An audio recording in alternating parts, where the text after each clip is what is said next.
இன்றைக்கி hotel style தக்காளி சட்னி எப்படி செய்கிறதுன்னு பார்க்கலாம். இது இட்லி, தோசை எல்லாத்துக்கூடையுமே சூப்பராக இருக்கும். இதை கண்டிப்பாக ட்ரை பண்ணி பாருங்கள். ட்ரை பண்ணி பார்த்துட்டு எப்படி இருந்துச்சுன்னு கமெண்ட் பண்ணுங்கள். இதுக்கு வேர்க்கடலை கொஞ்சமாக எடுத்துக்கலாம், நிறைய எடுக்கக்கூடாது, கொஞ்சம் போதும். ஒரு பெரிய வெங்காயம், 3 தக்காளி, 2 பச்சை மிளகா, ஒரு துண்டு புளி, 4 பூண்டு, அதுக்கப்புறம் இஞ்சி சின்னதாக கொஞ்சமாக சேர்த்துக்கோங்க. இஞ்சி அதிகமாக சேர்க்கக்கூடாது.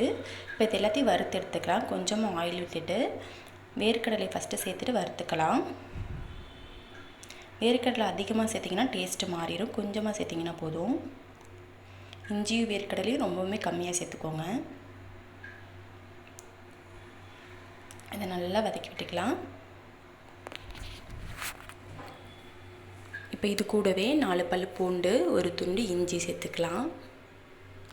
உங்களுக்கு புளிப்பு டேஸ்ட் பிடிக்காது அப்படின்னா தக்காளி கொஞ்சம் கம்மி பண்ணிக்கோங்க. நான் 3 தக்காளி சேர்த்துருக்கேன். இது நல்லா புளிப்பாக இருக்கும். மாசமாக இருக்கிறவங்களுக்குலாம் ரொம்பவுமே பிடிக்கும் இந்த சட்னி.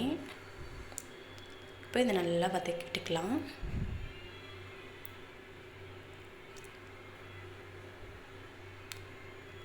நல்லெண்ணெய் சேர்த்துக்கோங்க, இப்போ டேஸ்ட் நல்லாயிருக்கும்.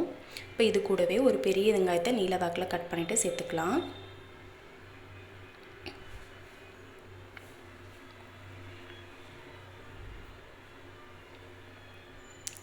சேர்த்துட்டு நல்லா வதக்கி விட்டுக்கலாம்.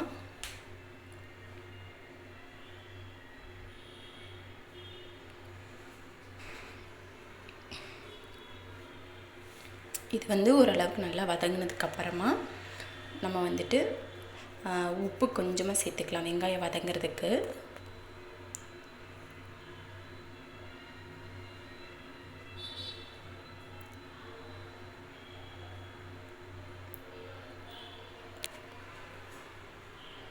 கொஞ்சமாக இப்போது பச்சை மிளகா, நான் இன்றைக்கி 2 பச்சை மிளகாயை சின்ன சின்னதாக கட் பண்ணி சேர்த்துருக்கேன். உங்களுக்கு காரம் அதிகமாக வேணால் அதிகமாக சேர்த்துக்கோங்க. புளி கொஞ்சம், ஒரு சின்ன பீஸ் புளி, அப்புறம் உப்பு சேர்த்துட்டு இதை நல்லா வதக்கி விட்டுக்கலாம். இது கண்டிப்பாக பச்சை மிளகா தான் சேர்க்கணும். வர மிளகா சேர்த்திங்கன்னா டேஸ்ட் வேறு மாதிரி ஆயிடும். இப்போ இதை நல்லா வதக்கி விட்டுக்கலாம். இப்போ இதில் 3 சின்ன சைஸ் தக்காளியை நான் நீல வாக்கில் கட் பண்ணிட்டு சேர்த்துருக்கேன். உங்களுக்கு புளிப்பு கம்மியாக வேணும்னா நீங்கள் 1 தக்காளி இல்லை 2 தக்காளி மட்டும் சேர்த்துக்கோங்க. இப்போது இது நல்லா எல்லாம் சேர்ந்து வதங்கட்டும். ஹை ஃப்ளேம்லேயும் லோ ஃப்ளேம்லேயும் மாற்றி மாற்றி வச்சு நல்லா வதக்கி எடுத்துக்கோங்க. இந்த சட்னி இட்லி, தோசைக்கு சூப்பரான காம்பினேஷனாக இருக்கும். இது கண்டிப்பாக ட்ரை பண்ணி பாருங்கள். இந்த அளவுக்கு நல்லா வதங்கணும். இதில் நம்ம நல்லா வதங்கினதுக்கப்புறமா கொஞ்சமாக பெருங்காயத்தூள் ஆட் பண்ணிக்கலாம். சில பேர் ஃபஸ்ட்டே பெருங்காயத்தூள் ஆட் பண்ணுவாங்க. அது வேறு மாதிரி டேஸ்ட்டாக இருக்கும். நீங்கள் எப்பயுமே சட்னி செய்யும் போது அடுப்பு ஆஃப் பண்ணுறதுக்கு 1 மினிட்க்கு முன்னாடி பெருங்காயத்தூள் சேர்த்துட்டு ஒரு கிளறி விட்டு ஆஃப் பண்ணிடுங்க. நல்லா ஆறுனதுக்கப்புறம் ஒரு மிக்சர் ஜாரில் சேர்த்துட்டு இதை ஃபைன் பேஸ்ட்டாக அரைச்சி எடுத்துக்கலாம். அவ்வளோதான், நம்மளோட டேஸ்டியான ஹோட்டல் ஸ்டைல் தக்காளி சட்னி ரெடி. இதை கண்டிப்பாக ட்ரை பண்ணி பாருங்கள். ட்ரை பண்ணி பார்த்துட்டு எப்படி இருந்துச்சுன்னு கமெண்ட் பண்ணுங்கள்.